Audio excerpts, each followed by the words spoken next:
her face and possibly her neck. She claims that she was trying to set a boundary by not tolerating our daughter's yelling. During the incident, the mother also grabbed our daughter's hair in a somewhat forceful manner, although it didn't appear to cause any significant harm. It's unclear whether her actions were motivated by kindness or frustration. As I attempted to intervene and calm the situation, I was met with verbal aggression. I'm left wondering whether I should involve law enforcement in this matter. My ex-girlfriend just killed herself today. A few hours ago my ex-girlfriend jumped from my building into her death. We broke up a few days ago and I can't help but blame myself for her death. I'm not sure if I have even processed the fact that she is gone. I don't know how to. A senseless tragedy has shaken me to my core. Only hours ago, my former partner took her own life by leaping from our building. The breakup, which had occurred just a few days prior, still weighs heavily on my mind, and I find myself consumed by guilt and self-blame. The news has left me reeling, struggling to grasp the harsh reality of her passing. As I reflect on our tumultuous relationship, I am reminded of her ongoing battle with addiction and the trust issues that had grown between us. In my attempts to support her recovery, I had tried everything I could think of, but it seemed nothing was working. The decision to end our relationship ultimately felt like my only option. The voice message she left me before her untimely demise still echoes in my mind, a haunting reminder of the pain and sorrow she must have felt. This devastating event has left me numb, and the pain of her loss feels almost impossible to bear. The experience feels surreal, like a nightmare I am desperately trying to wake up from. I, 25F, finally called the police on my husband, 26 meters, update: he was arrested last night. His bond hearing was at 10 a.m. this morning. It was set to $5,000. He was charged with third-degree domestic violence. I don't understand why he didn't get second degree because are almost two. After years of suffering in silence, I, 25F, have finally found the courage to take a crucial step towards reclaiming my safety and well-being. Last night, I summoned the police to our home, marking a turning point in my marriage to my husband, 26 meters. This morning, he was taken into custody and his bond hearing was scheduled for 10 a.m. The court set his bond at $5,000, a price that he cannot pay from behind bars. He is facing charges of third-degree domestic violence, a classification that I struggle to comprehend, given that our 2-year-old child was present throughout the ordeal. I shared my concerns with one of the officers, and I was relieved to see him take note of our child's involvement. According to what I have learned, the presence of a minor typically elevates the charge to second-degree domestic violence. With my husband still incarcerated, I will take advantage of the opportunity to protect myself and our child further. A no-contact order has been issued, ensuring that he will not be able to contact or harass me. Tomorrow, I will take the next step by filing a restraining order, a measure that will safeguard our family's well-being for years to come. Edit: no information has been AITA for making my SOS meal more kid-friendly. My significant other makes this thick ground turkey, veggie, pasta sauce mixture that he eats straight out of a bowl. Not my thing, but okay. I'm also feeding 4 kids. For them, I took some of his mix and added extra pasta sauce. Am I the asshole for altering my partner's dish for the kids? My partner prepares a hearty ground turkey and vegetable sauce mixture, which he enjoys eating directly from a bowl. I'm fine with it, but not particularly fond myself. With 4 kids in the household, I adapted some of his creation to make it more appealing to them. I added extra pasta sauce and served it over noodles to resemble spaghetti. That's when our situation took a dramatic turn. My partner became extremely upset, labeling my actions as disrespectful and unacceptable. It's worth noting that he's not a skilled chef and isn't known for his culinary expertise. My intention was simply to make the meal more enjoyable for the children. Edit: this isn't about being a good or bad cook, it's about being considerate of others' preferences. The question is whether altering someone's meal to suit the tastes of others is rude or acceptable. Update: if you have similar situations in your household, please share your experiences. How do you balance the needs of different family members, especially when it comes to food preferences? TLDR: AITA for making my partner's meal more kid-friendly by adding pasta sauce and serving it over noodles. Wife and I were having sex earlier and apparently made the dog sick, as title says. Wife and I were getting it on in the bedroom earlier. Our bulldog was napping in the living room. He got up and came to the door of the bedroom, and just stood there and watched for a good 10. A most unfortunate interruption. My spouse and I were in the midst of a romantic encounter earlier, but our furry companion had other plans. Our bulldog had been napping in the adjacent room and decided to emerge, pausing at the bedroom door to observe the scene before him. The sudden interruption was brief, but its impact was long-lasting. Our bulldog suddenly vomited in the doorway and made a swift exit. The unexpected turn of events left us both in stitches, putting an abrupt end to our intimate moment. The memory has left us chuckling, and we can't help but appreciate our dog's unique sense of timing. Sorry, had to share this amusing anecdote with someone, and this seemed like the perfect opportunity. Narcs telling you to forget the past but reminding you of every mistake you've made since you were born, and mom and dad will say to forget the past, which translates to forget what we did. Yet will take every opportunity to remind me of all the mistakes I've made since I was constantly being held back by the weight of past transgressions. Every now and then, a nagging voice in the back of my mind reminds me of all the times I've been reminded of past mistakes. It's as if a never-ending cycle of regret has been etched into my psyche, with every misstep serving as a constant reminder of what I've done wrong. My parents often tell me to move on, to forget the past, but their words ring hollow whenever they proceed to recount every single mistake I've made since childhood. It's almost as if they're trying to weigh me down with the burden of my own guilt, making it impossible for me to truly let go. Their words of advice seem to translate to forget what we've done, rather than let go of your past mistakes. It's a subtle yet significant distinction that leaves me feeling trapped and helpless, stuck in a never-ending cycle of self-doubt and regret. Edit. I was surprised by the number of people who could relate to this sentiment. It seems I'm not alone in feeling the weight of past mistakes. I want to thank you all for sharing your own experiences and for being brave enough to speak out. Your stories have given me. Karen left diet books at a little library by a playground. She caught me chucking them out and had a dummy spit about how it's knowledge, and I shouldn't throw them away. She said she would throw me on the ground and said I looked like I had a mental problem. Kept calm and didn't. A woman who frequented a little library near a playground had a collection of diet books that she insisted on keeping, but ultimately didn't use.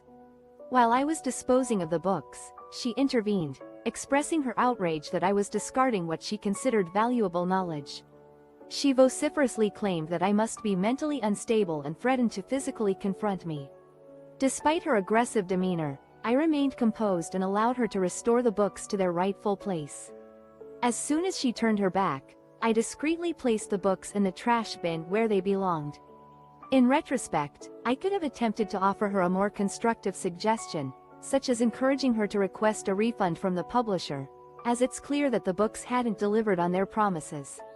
Edit. The story revolves around a heated confrontation between two individuals over the disposal of diet books at a public library.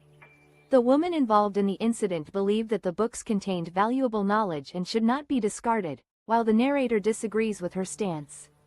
Update. There are no updates available for this story. TLDR. A woman defended her collection of diet books at a public library, accusing the narrator of being mentally unstable for disposing of them. It is not the same as that. I spent at least half an hour troubleshooting a customer's email address over the phone. It was so perplexing. There was no reason that it shouldn't be working. This guy was in his 20s, so I mistakenly gave him the benefit of the doubt and began. A customer's email issue had me stumped for nearly 30 minutes over the phone. The situation was quite baffling, as everything seemed to be in order.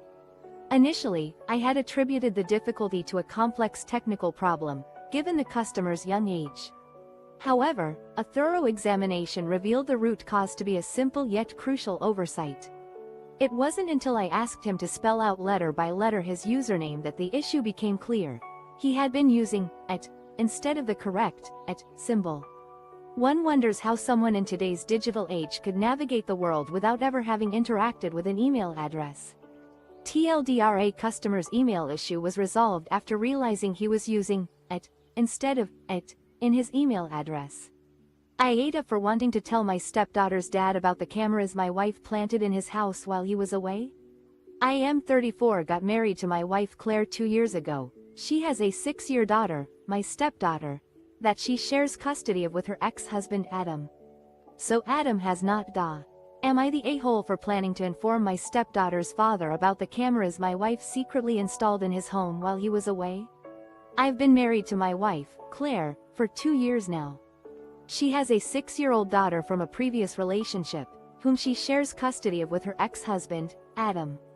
Claire has often spoken about how Adam's decision not to date anyone since their separation is beneficial for his daughter, as she believes it protects her from potential mistreatment by a stepmother.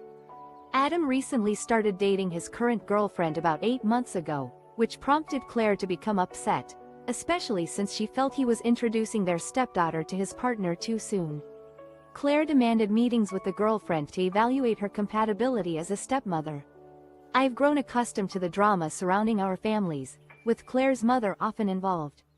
However, a recent conversation with Claire's mother revealed a disturbing secret. Claire had installed cameras in Adam's house while he and his girlfriend were away on a trip. The key to Adam's house was in Claire's possession due to the shared custody arrangement for their stepdaughter's belongings. I found this invasion of privacy deeply concerning. When I confronted Claire about the cameras, she claimed her intentions were to AITA for telling my son he has to go to university, get a job, or get out. My wife and I have 3 children. They are 17, 15, and 10. My oldest has no intention to do anything after high school. At least none he has made clear to us. So I gave him the same ultimatum. Am I the asshole for giving my son an ultimatum to attend university, get a job, or leave home? My wife and I have 3 children, aged 17, 15, and 10. My eldest child has expressed no clear plans for his future after high school. In an effort to prepare him for adulthood, I reminded him of the same choice that my parents presented to me when I was his age: pursue higher education, secure a job, or be independent. I chose the latter and spent 2 years sailing the world, earning a living through hard work and using my sailing experience to gain employment. Although our family is financially well off, I knew that I would be disappointing my parents if I had chosen a life of idleness. Upon returning home, I enrolled in university and eventually joined our family business. My wife believes that I am being unfair to our eldest child by forcing him to fend for himself, despite our financial means. However, we have always made it clear to our children that we will raise responsible, self-sufficient individuals. We agreed upon this approach before our engagement, and it is not a secret that our children will need to be productive members of society. My wife and our eldest child disagree with my expectations, believing that I AITA for calling my white girlfriend Mayo Mama. Okay, so this sounds ridiculous, but bear with me. I, 28M, am African American. My girlfriend, we'll call her Susie, 26F, is white. And obviously so is her family. They're pretty chill and we've never had a problem and live in a. Was I being insensitive for calling my white girlfriend a mayonnaise mom? Here's the thing. I, 28M, am African American. My girlfriend, whom I'll call Susie, 26F, is white. And we live in a fairly liberal part of the country with her family, who are generally easygoing. The other day, while joking around with each other, I started calling Susie Mayo Mama, and, much to my surprise, she found it hilarious. It's since become a funny term of endearment between us. However, when we had to drop some stuff off at her mom's house recently, the nickname slipped out in front of her parents. They didn't take it well, claiming I'm being racist and have double standards. Susie tried to defend me, saying that she liked the nickname and that her parents should respect her feelings. But they wouldn't back down, and things got awkward. The situation escalated when Susie's dad made a witty remark that caught me off guard. He asked how I'd feel if she called me her chocolate daddy. At first, I was taken aback, but then I started laughing. Susie was trying to hide her face, but she was giggling TIFU by accidentally flirting with my mom. So I wanted to call my girlfriend while driving home from a longer trip. I haven't seen her for a longer time. I thought it would be funny if I pretend to be someone else when calling her. So I dialed her number, put in my headphones, TIFU by making a saucy phone call to the wrong person. I was eager to reconnect with my girlfriend after being apart for a while, so I decided to make a silly call to her while driving home from a recent trip. I thought it would be amusing to pose as someone else, so I dialed her number, put on my headphones, and set off. But things took an unexpected turn. "Good evening, lovely lady. This is the police calling." "Who's there?" My girlfriend replied, sounding puzzled. "You're under arrest, you're just too attractive." I chimed in, trying to maintain the ruse. "What do you want?" came the response. It was then that I began to suspect something was amiss, and I hastily grabbed my phone while driving to realize my shocking mistake. I had accidentally called my mom instead of my girlfriend. A tense silence hung in the air, before we both burst out laughing at the absurdity of it all. Though it was a strange and awkward moment, we managed to find the humor in it. TLDR. TIFU by trying to flirt on the phone with my girlfriend and accidentally calling my mom instead. AITA for refusing to cover my coworker's shifts after she called me lazy for not having kids. I, 28F, work full-time in retail, and as anyone who's worked retail knows, it can be pretty exhausting. I've got a busy life outside of work, trying to balance my hobbies, taking. Am I the asshole for not wanting to constantly cover my coworker's shifts after she called me lazy for not having kids? I'm 28F, working full-time in retail. As someone familiar with the demanding nature of retail work, I understand that it's not for the faint of heart. Outside of work, I juggle various responsibilities like taking care of my apartment, nurturing my hobbies, and maintaining my social life. Not having kids doesn't mean I'm idle. Life is busy, and I prioritize my personal well-being. My coworker, Sarah, 32F, has 2 young children. While I sympathize with the challenges of motherhood, I've noticed she frequently asks for shift coverage due to family emergencies. Over the past year, I've willingly helped her out, but lately, I've realized I'm her go-to person for covering shifts. It feels like she expects me to do it solely because I don't share her parental responsibilities. When Sarah asked me to cover her shift last week due to a school event, I politely declined as I had prior commitments to spend time with my sister. Sarah responded by saying, "Must be nice to have all that free time. You don't have kids, so it's not TIFU by cleaning my shower drain throwaway for obvious reasons. I'm a 20-year-old male college student, and my university got shut down when most universities did due to COVID-19. So I'm now living at home with my parents, 2 sisters and 1 brother. I spent the last TIFU by unclogging my shared shower drain. I'm a 20-year-old male college student, and due to the COVID-19 pandemic, my university closed down, forcing me to return home to live with my parents and siblings. During my time in the dorms, I relied on taking late-night showers to maintain a certain level of, shall we say, personal hygiene. Now that I'm back home, with a shared room and bathroom, I've found myself reverting to this routine. However, living with my family in a relatively small space has presented new challenges. My long hair, which reaches down to my shoulders, often gets tangled with my sister's, clogging the tub drain. This has happened before, and my dad has used a plastic snake to clear the blockage. Recently, the drain became clogged again, prompting me to take matters into my own hands. Given my frequent, shower activities, I was aware of the occasional hair accumulation, but I didn't consider the full extent of the issue. When I inserted the plastic snake and began pulling out the clog, I was met with a gruesome sight. A massive tangle of hair, accompanied by 2 months' worth of, shall we say, refused to give the gift you promised my daughter? Fine, I'll take away the gift I got for you. This year I got a new job that has been paying me very well. Therefore, for this Christmas I decided to splurge on everyone. In particular, I spent a lot of my money on my 9-year. I won't be intimidated into giving up the special gift I got for your daughter. Instead, I'll have to take back the thoughtful present I got for you. This year has been quite fortunate for me, with a new job that's provided me with a generous income. As a result, I decided to go all out for Christmas, spoiling everyone in my family. My 9-year-old daughter particularly deserves this extra attention, as she's been excelling in school, contributing to household chores without being asked, and consistently displaying kindness that's truly remarkable. When my mother-in-law arrived early in the morning, she noticed the unusually large number of gifts under our tree and inquired about the reason. I explained that I bought a variety of presents for everyone, including her. She then inquired about the gifts I got for my daughter, and I mentioned the 3 bigger gifts and 3 smaller ones.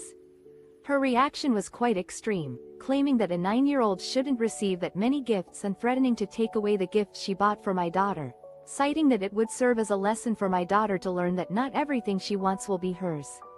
I understand her perspective, but I find it unfair, considering she'd previously promised my daughter a special doll for TIFU by catching my cousin eating out his girlfriend by mistake, NSFW. This did not actually happen today. A couple days ago I went on a road trip to meet most of my family since pretty much all of them live about 5 hours away, all in the same city. My first destination was to TIFU by unwittingly walking in on my cousin and his girlfriend in a compromising position, NSFW.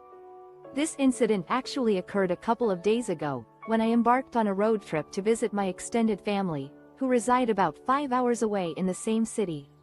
My first stop was to surprise my cousin, whom I hadn't informed about my impending visit. This is where things took a turn for the worse. I sent him a message, inquiring if he was available to engage in a gaming session within 30 minutes. He responded, stating that he had schoolwork to attend to and needed to tidy up his cluttered room. My intention was to make a memorable entrance as soon as he was prepared to join me on Discord, but I was prepared to adapt to his schedule. Upon arriving at his house, I discovered that no one else was present, and the door was unlocked, so I quietly slipped inside. I nearly burst out laughing at my own foolishness. I cautiously approached his door, checking for any indication of whether he was inside. I thought I heard a yawn, which prompted me to open the door without hesitation. However, I was met with an unexpected sight: my cousin, frantically attempting to cover himself and his girlfriend. AITA? Coworker refused to tell me her name. I got kind of defensive. Started a new job. Was in the break room. Met one of my coworkers for the first time. We talked a little bit, was fine. She asked me my name, so I told her. Then I asked what hers was and she curtly said, "I'm." Was I in the wrong? New coworker remained elusive about her name. I started my new job and was chatting with one of my coworkers in the break room. We had a casual conversation and I thought everything was fine. She asked me my name and I shared it, then I asked for hers. However, she abruptly replied that she wouldn't be telling me. I found the response a bit unusual and said so. She suggested I could find out her name by looking at the employee board that displayed the names of the employees of the month, as her name was among them. I responded rather bluntly that I didn't feel motivated to go to such lengths to find out her name and that I would simply ask someone else. Reflecting on the situation, I feel a bit awkward. Maybe she was just trying to be playful, but her behavior made me feel a bit unwelcome and excluded. I don't know if this is her usual manner of teasing or if she was being genuinely rude. Was I in the wrong? AITA for telling our son that if he drops out of school he has 6 months to move out? This evening my husband 42M and I 40F got into an argument with our 17-year-old son. He told us at dinner that he needs our signatures to drop out of school. We know that he has been struggle. We're having a family dispute over education. My husband and I recently had a heated discussion with our 17-year-old son regarding his desire to drop out of school. During dinner, he informed us that he needed our signatures to withdraw from school. We've been supporting him throughout his struggles with remote learning, working closely with his school to develop an individualized education plan, IEP, and scheduling therapy sessions 3 times a week. The school has implemented his therapist's recommendations, including reduced assignments and extra time on tests. I've even reduced my work hours to part-time so I can be available to help him. However, my husband asked our son about his plans if he were to drop out, such as a job, living arrangement, and transportation. Our son responded that he would stay with us and wouldn't have to worry about any of that. We told him that if he chose to drop out, he would need to find his own place to live, a job, and transportation within 6 months. We believe that he should be able to support himself as an adult, as we wouldn't be footing the bill for him. My husband, a skilled tradesman, knows people who are looking for apprentices in HVAC and electrical work. but our son has expressed AITA for calling out my husband's coworker at his corporate party for flirting with him right in front of me. Last weekend, my husband's company held a big corporate party. This was the first time I was meeting his colleagues, so I wanted to make a good impression. We sat D. Was I the asshole for confronting my husband's coworker at the company party for flirting with him in front of me? Last weekend, my husband's company organized a large corporate event, where I got to meet his colleagues for the first time. I wanted to make a good impression, so I sat down at a table with his team. Initially, everyone seemed friendly, but as the night went on, I noticed a female colleague on our table constantly looking at my husband. She would catch his eye, hold it a bit too long, and even wink at him. I tried to dismiss it as a coincidence, but she continued to glance at him and smile. The situation escalated as some of his coworkers started teasing the two of them, making light-hearted remarks like, "You two are inseparable," and "Don't you two miss sitting next to each other every day?" My husband seemed to play it cool, but didn't exactly shut down the conversation either. I tried to ignore it, but each time she looked at him, I felt like I'd been punched in the gut. I even asked my husband quietly if there was something he needed to tell me, but he dismissed it as just office banter, and not a big deal. The tension I ate up for emasculating my husband and refusing to make my parents apologize for it. Me, 28F, and my husband, 29M, have been married for 5 years. My husband was a nurse until he told me he wanted to become a doctor. I was fully supportive and he is now in his first year of Medi. Feeling emotionally suffocated and financially burdened, was I wrong to emasculate my husband? My partner, 29M, and I have been married for 5 years, during which time he transitioned from a nursing career to pursuing a medical degree. I was supportive of his decision, and now, in our 6th year of marriage, he is in his first year of medical school. I've been supporting our household financially, as he cannot work while in school, and was initially committed to helping him pay off his nursing school debt. However, the recent increase in our rent by $500 at the end of our lease, April, pushed us beyond our financial comfort zone, prompting me to bring up the idea of purchasing a home. This had been a topic of discussion for years, but my husband insisted that we wait until he had paid off his nursing school debt. I countered that he was now in a 6-year program, incurring hundreds of thousands of dollars in debt, and that some medical professionals take 20+ years to pay off their loans. I shared with him our savings for a home deposit and how we could afford a small, modest property within our budget. Yet, he refused to consider buying a home, insisting TIFU by having sex with my GF after swimming. Excuse me for my English, it's not my first language. Well, this happened a few minutes ago and I'm still naked while writing this. I'm on holiday with my girlfriend and today is our last day. We went swimming at the beach and were D. I'm sorry if my language isn't perfect. This happened just a little while ago, and I'm still in a state of undress as I write this. My girlfriend and I are on a vacation together, and today marks the final day of our trip. We started the day by taking a plunge into the ocean from a high platform. With each jump, a significant amount of water flowed into my nose, but I was fine afterwards. After lunch, we embarked on a 2-hour drive to our hotel. Along the way, we discussed how we wanted to make the most of our final evening together. As we checked into a lavish room with a spacious shower, our plans for a romantic evening began to unfold. We took turns showering, and eventually, we found ourselves in an intimate position. However, I wasn't expecting this to occur. Suddenly, a massive amount of water, combined with mucus from my congested nose, burst forth and landed squarely on my girlfriend's face. TLDR. I had sex with my girlfriend after swimming, and a huge amount of water mixed with mucus came out of my nose and landed on her face. AITA for not honoring my son's punishment? Update 2. I told my ex to cancel her vacation as my son will not be going because it affects my custody time. Yes, I told her it was okay, but after her husband's stunt of saying he couldn't do the sleepover, which was on my day anyways. Am I the asshole for not upholding my son's punishment during my time with him? Update 2. I informed my ex that her upcoming vacation plans would be adjusted since our custody agreement would be affected. I made it clear that it was okay with me, but after her husband's decision to cancel the sleepover my son was invited to, I had to take a firmer stance. Let her and her husband deal with the consequences of their actions. Update 1. This is quite amusing. My son's friend's mom extended an invitation for a sleepover, which unfortunately coincides with my scheduled time with him. I intended to ask my son if he'd like to go, but his stepfather said he couldn't attend since he's grounded. I could have reacted in many ways. My ex-husband and I are divorced, and our relationship is mostly cordial but distant. We have a 50-50 custody arrangement. She recently remarried, and her new husband has been part of her life for some time. Our son is 11 years old now. He got into an argument with his stepfather and received a week-long grounding.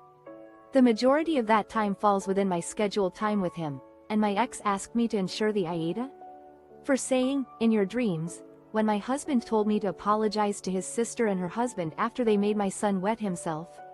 Hello. I apologize for any mistakes. I recently lost a friend and my emotions are all over the place. My son has ADHD. He's hyperactive and, am I the asshole for saying, "in your dreams," when my husband demanded I apologize to his sister and her husband for standing up to them after they mistreated my child? I'm reaching out for advice. My friend's passing has left me reeling, and I'm still trying to come to terms with it. I've asked my husband if he could watch our 4-year-old son for a bit so I could attend the funeral, and he agreed. However, he took him to his sister and brother-in-law's house without discussing it with me first. Days ago, I received a distressing text from my sister-in-law, informing me that my son had wet himself at their house. I was taken aback and immediately called my husband to find out what had happened. He didn't answer my call or respond to my texts. When I arrived at their house, I found my son crying and in a state of distress. He had been denied access to the bathroom after telling his uncle he needed to go, resulting in an accident. I was livid and questioned their parenting skills, which they defended by saying they were simply trying